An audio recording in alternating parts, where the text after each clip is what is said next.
तो कल कन्नौज से अखिलेश यादव को नॉमिनेशन फाइल करना है। वो फ्लावर नहीं बल्कि फायर दिख रहे हैं। आज शाम 8:50 पर ट्वीट किया और लिखा कि सुगंध की नगरी सकारात्मक राजनीति के जवाब के रूप में नकारात्मक राजनीति करने वाली भाजपा को जिस तरह पराजय की ओर ले जा रही है, इतिहास में उसे कन्नौज क्रांति का नाम दिया जाएगा। जनतंत्र में जनता की मांग ही सर्वोपरि होती है। कन्नौज के हर गांव गलियारे से जो आवाजें उठ रही हैं, साथ ही इंडिया गठबंधन के स्थानीय नेताओं कार्यकर्ताओं की जो पुरजोर मांग है, उस आंखों पर कन्नौज क्रांति होकर रहेगी। मोहब्बत की महक फैलानी है, हमको लिखनी नई कहानी। लेकिन मोहब्बत फैलाने में कैसे उन्होंने अपने भतीजे का पत्ता काट दिया, इस रिपोर्ट में जरा देखिए।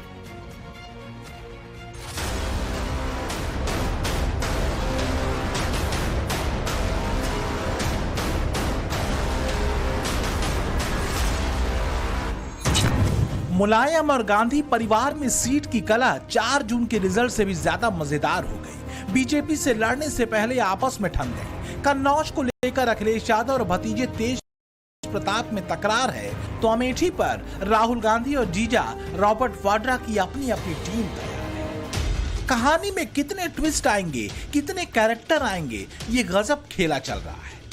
अमेठी में राहुल गांधी के लिए रंग रोगन जारी है, तो रॉबर्ट वाड्रा के सपोर्ट में पोस्टर चिपक गए।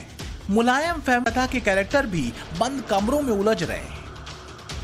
आप लड़ेंगे या आप भी कहीं से खुद लड़ेंगे? देखिए, जब नॉमिनेशन होगा तो आपको खुद पता लग जाएगा। जी, अरे तुम रोल करो। नॉमिनेशन होगा तो आपको पता लग जाएगा, और हो सकता है नॉमिनेशन से पहले ही आपकी जानकारी होगी। अमेठी के बाद कांग्रेस का डिसीजन है, जो भी मुझे ऑर्डर मिलेगा मैं वो करूंगा।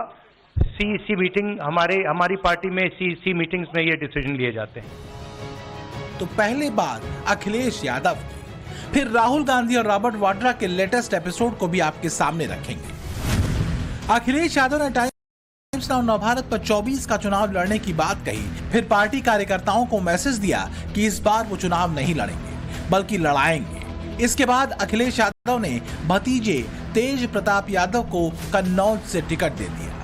अखिलेश ने सोचा तेज प्रताप कन्नौज संभाल लेंगे और वो यूपी की बाकी सीटों को, लेकिन कन्नौज के पार्टी कार्यकर्ता पहुंच गए लखनऊ में अखिलेश यादव के आवास पर, जिसके बाद ये खबर आई कि अखिलेश 25 अप्रैल को कन्नौज से नॉमिनेशन कर सकते हैं। कल हमारा नामांकन है और राष्ट्रीय अध्यक्ष जी भी रहेंगे और तेज प्रताप जी का जो करा गया वो भी रहेंगे, और उनके साथ में और भी लोग आ सकते हैं, वो भी रहेंगे सब लोग। और कल हमारे पार्टी का नामांकन होगा। राष्ट्रीय अध्यक्ष जी का घर है कन्नौज, और कन्नौज के लोग वो किसी भी पार्टी से जुड़े हुए हो, वो अखिलेश जी को अपना भाई मानते हैं, अपना बेटा मानते हैं, और वो राष्ट्रीय अध्यक्ष जी को बहुत प्यार करते हैं। और आज पूरा कन्नौज माननीय राष्ट्रीय अध्यक्ष जी का इंतजार कर रहा है।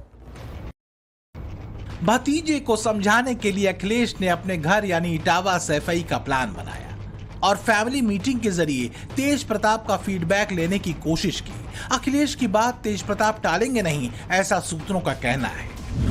लेकिन क्या होगा डिंपल यादव को दिए गए कमिटमेंट का, जिन्होंने तेज प्रताप को कन दिलाने की पैरवी की थी? क्या होगा लालू प्रसाद यादव के उस प्रेशर का, जिन्होंने दामाद के लिए अखिलेश को फोन करके फौरन मनाया था?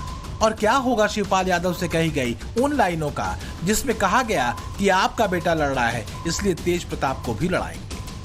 बताया जा रहा है कि 24 अप्रैल की तारीख को कन्नौज में तेज प्रताप को नॉमिनेशन करना था, लेकिन अखिलेश की मान मनमार के बाद टाल दिया गया और फिर अखिलेश ने गोलमोल जवाब देकर बचने की कोशिश की। कन्नौज के लोगों का मानना है कि आपको चुनाव लड़ना चाहिए। देखिए, सवाल कन्नौज का ऐतिहासिक जीत का है। कन्नौज अलग बात है, लेकिन उससे ज्यादा जो जनता ने मन बनाया है, इंडिया गठबंधन भविष्य बन के आ रहा है और भारतीय जनता पार्टी इतिहास बन जाएगी इस चुनाव में। जनता भारतीय जनता पार्टी के खिलाफ मतदान करने जा रही है। तो बड़ा घमंड था कि हम किसी को भेज देंगे वो लड़ जाएगा जी, और जबकि हमने इनको कहा था कि आप अपने सफाई से भी किसी को भेज दोगे तो भी उसकी जमानत भी जब्त हो जाएगी। अखिलेश, यहाँ से कोई लड़ ही नहीं सकता आपके खिलाफ। आप आइए यहाँ से लड़िए, और मुझे अच्छा लग रहा है कि अखिलेश मेरे खिलाफ चुनाव लड़ने आ रहे हैं, और उनका ये घमंड के किसी को भी मेरे खिलाफ लड़ा के जिता देंगे, उनका घमंड टूट रहा है। और वो समझते थे कि यदि तेज प्रताप यादव को यहाँ से चुनाव लड़ाया तो समाजवादी पार्टी खत्म हो जाएगी और उनकी पार्टी के 80% मतदाता और कार्यकर्ता मेरे साथ खड़े हो जाएंगे। अखिलेश की दिक्कत यह है कि भतीजे तेज प्रताप के लिए उनके पास अब कोई ऑप्शन नहीं, क्योंकि विरासत में मिली सीटों पर मुलायम फैमिली से ही दावेदार हैं। पत्नी डिंपल को मैनपुरी से टिकट दिया गया है।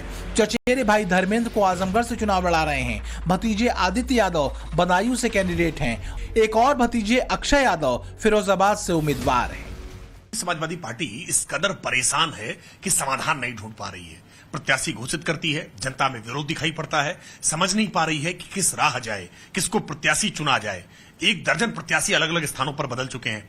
परिवार के भीतर ही जो प्रत्याशी घोषित करते हैं फिर बदलाव करना पड़ता है। समाजवादी पार्टी 1998 से लेकर 2014 तक कन्नौज से 6 बार लगातार जीती, जिसमें से अखिलेश यादव 3 बार यहां से सांसद बने। पहला उपचुनाव जीता, फिर 2004 और 2009 का चुनाव जीत यहां से सांसद बने। हालांकि समाजवादी पार्टी के इस किले को बीजेपी ने 2019 में ध्वस्त कर दिया। अखिलेश यादव की पत्नी डिंपल यादव को सुब्रत पाठक ने यहां हरा दिया और इसीलिए अब समाजवादी पार्टी में चर्चा थी कि जब बीएसपी के समर्थन के बावजूद डिंपल यादव वहां से चुनाव हार गई तो फिर तेज प्रताप चुनाव कैसे जीत पाएंगे, अपना हारा हुआ किला कैसे वापस लाएंगे। और इसीलिए अखिलेश यादव पर कन्नौज से चुनाव लड़ने का प्रेशर डाला गया। 25 दिनों के भीतर अखिलेश 2 बार कर चुके हैं, पहले 2 अप्रैल को, फिर 18 अप्रैल को। इस दौरान अखिलेश ने पार्टी वर्कर से ग्राउंड रियलिटी समझी, मुलायम फैमिली के सपोर्ट में माहौल क्रिएट कराया। जिला लेवल के कार्यकर्ताओं से वो लगातार संपर्क में रहे। मेरा मानना यह है कि जहां से लड़े वहां की सीट मत छोड़ें, क्योंकि पब्लिक वोट चेहरा देख के देती है, चाहे हमारा हो चाहे उनका हो। अगर किसी गरीब को दिक्कत परेशानी है, आप वहाँ लखनऊ में बैठे हो, हम लोग यहाँ दौड़ रहे हैं, तो ये भी सही नहीं रहता। नेता ऐसा होना चाहिए जो सबको संग में लेके चले, छोटा बड़ा मत देखे। पिछली बार डर था कि मैं चुनाव लड़ूंगा कन्नौज आजमगढ़ से। कन्नौज से उनकी हार की सुनिश्चित, मतलब उनको हारना ही था। वो तो 14 में क्या हुआ, वो बेईमानी हुई, वो तो सबको दिखा था। इसी डर से उन्होंने आजमगढ़ से भी चुनाव लड़ा था। उनको डर था, इसी की वजह अब वो आजमगढ़ जाना चाहते। कन्नौज में माने सुब्रत पाठक जी बहुत ही मजबूत व्यक्ति कैंडिडेट है। जनता हम तो कहते हैं उनको खदेड़ेगी, बहुत अच्छी तरीके से खदेड़ेगी। कन्नौज से तो हम लोग उनकी छुट्टी बिल्कुल समझो पार्टी की ही छुट्टी करने वाले इस बार है। समाजवादी पार्टी को जिस तरह 25 अप्रैल की सुबह 10:30 बजे का इंतजार है, ठीक उसी तरह अमेठी के कांग्रेस कार्यकर्ताओं के बीच 26 अप्रैल से पहले अलग अलग कयास पनप रहे हैं। तस्वीरें भी कुछ ऐसी ही आ रही हैं, जो राहुल गांधी और उनके जीजा रॉबर्ट वाड्रा को लेकर सियासी सुगबुगाहट को नया जन्म दे रही है। पार्टी दफ्तर है, केंद्रीय कांग्रेस कार्यालय है गौरीगंज में, और यहाँ देखिए बिल्डिंग को सजाया गया है, चमकाया गया है, रंग रोगन किया गया है। इससे पहले ऐसी तस्वीर यहाँ पे नहीं थी। ठीक इसके बगल में एक दूसरी तस्वीर आपको दिखाएं, जो कांग्रेस पार्टी कार्यालय के ठीक बगल में है। ये गेस्ट हाउस है, जहां पर अगर गांधी परिवार से कोई आता है तो वो रुकता है। अमेठी के लोग वो चाहते हैं कि राहुल गांधी अमेठी से चुनाव लड़े। गांधी परिवार की प्रतिष्ठा इस सीट से जुड़ी होती है, इसीलिए उनकी मांग है कि यहाँ बार का ही खासतौर पर राहुल गांधी ही यहाँ से चुनाव लड़े। ये तय राहुल गांधी करना है। कई मौकों पर राहुल गांधी से ये सवाल पूछा गया, हालांकि हर बार गोलमोल जवाब दिया जाता है। वक्त अभी इसमें है, माना जा रहा है कि वायनाड चुनाव के बाद राहुल गांधी यहां से नामांकन कर सकते हैं। अमेठी की सड़कों पर, चौराहों पर आपको ऐसे पोस्टर दिखाई देंगे। ये पोस्टर रॉबर्ट वाड्रा का है। लिखा है कि अमेठी की जनता करे पुकार, अब की बार रॉबर्ट वाड्रा अब की बार। तो ये निवेदक अमेठी की जनता की तरफ लिखा है। हालांकि हम अमेठी में हैं और तमाम लोगों से बातचीत कर रहे हैं, हमें कोई ऐसा नहीं मिला जो इस तरह का निवेदन कर रहा हो कि रॉबर्ट वाड्रा यहाँ से है, लेकिन यहाँ जरूर निवेदक के तौर पर रॉबर्ट वाड्रा का नाम लिखा है। अमेठी के कांग्रेसी नेताओं का दावा है कि रॉबर्ट वाड्रा के पोस्टर साजिश के तहत लगाए गए हैं, टारगेट पर बीजेपी है।